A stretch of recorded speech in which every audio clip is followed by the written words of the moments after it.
इल्जाम याफ्तगान की एक तवील फहरिस्त है जिसमें शहबाज शरीफ, इसहाक डार, हसन नवाज, हुसैन नवाज के साथ साथ पीपल्स पार्टी के आसिफ जरदारी समेत बड़े बड़े नाम शामिल हैं। सच ये भी है कि अगर वज़ीर आज़म इमरान खान ये मुश्किल काम अंजाम देने में कामयाब हो गए तो फिर वाकई पाकिस्तान में तब्दीली आ जाएगी। आसार तो अब मईशत में बेहतरी के भी नजर आने लगे हैं।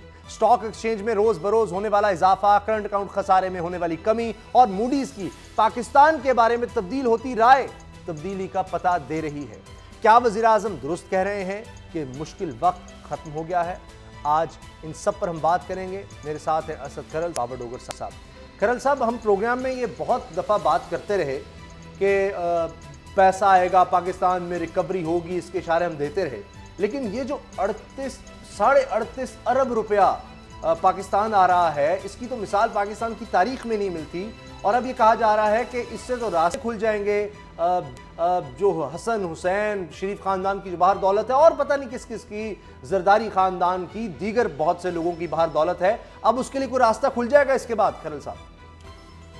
उसामा साहब, एक तो मेरा ख्याल है इस चीज़ के बाद डोगर साहब मुझे ताने देते थे, आप भी और पूरी कौम भी। जारी बात है, यही हम पहले दिन से कह रहे थे कि कौम का एक ही सवाल था कि एहतसाब और एहसाब और लूटा हुआ माल जो है उसकी वापसी।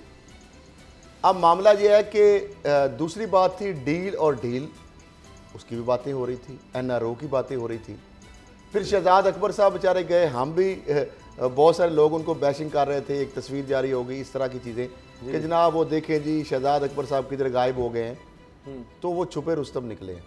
अच्छा, यानी 190 मिलियन पाउंड जो कि 250 मिलियन डॉलर बनते हैं, और पाक रुपये में अगर उनको कन्वर्ट करें 200 रुपये का पाउंड है तकरीबन, तो वो 38 अरब से ज़ायद रकम है। ये सिर्फ एक ट्रांजैक्शन की बात है। और ये ट्रांजैक्शन ये कौन चीज़ बेच रहा है?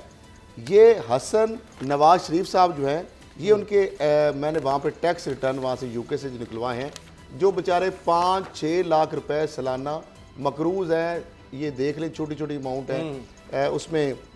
यानी 13-14 के अंदर जब ये ट्रांजैक्शन हो रही थी और 42.5 मिलियन पाउंड उन्होंने कहा कि मैं यानी एज ए जो प्रोपरेटर है ये बेची वन हाइड पार्क, और उसके बदले उन्होंने कहा मैंने पैसे लिए। 21 मार्च को वो किया और 2016 को, और 30 मार्च को उन्होंने पैसे वसूल कर लिए। लेकिन उन्होंने कहा ये प्रॉपर्टी जिससे वो ख़रीद रहे हैं वो बेच नहीं सकता। यानी ये अजीब सी एक डील थी। पहली दफ़ा मेरे लिए हैरानकुन थी। वो बंदा जिसके अकाउंट में ये UK के, इसका मतलब है कल कोई बात सामने आ सकती है कि असल में इस रिकवरी में उनके पैसे भी हैं।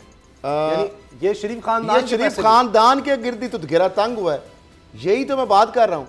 ये बरतानिया का और ये जो एग्रीमेंट हुआ है पाकिस्तान का, और ये शरीफों के हवाले से ही जो सारा शोर शराबा हुआ, ये हसन नवाज के साथ ट्रांजैक्शन हुई है। अच्छा, और सर अभी तो एक और नाम आ जाना है, वो है शहबाज शरीफ का, लेकिन उस पर जाने से पहले बाबर डोगर साहब, ये तो वाकई नाकाबिले यकीन सी बात है। हम खुद नाउमीद हो चले थे कि भाई अब कुछ नहीं होना, और अचानक से इतनी बड़ी खबर आ गई, और इसके बाद तो एक रास्ता खुल गया है कि वो मेफेयर के फ्लैट्स हों, वो दीगर पैसे हों, दीगर जायदादें, वो सरे महल हम सुना करते थे।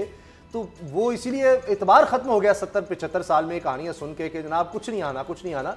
लेकिन ये ऐसा तो किसी ने सोचा भी नहीं था शायद।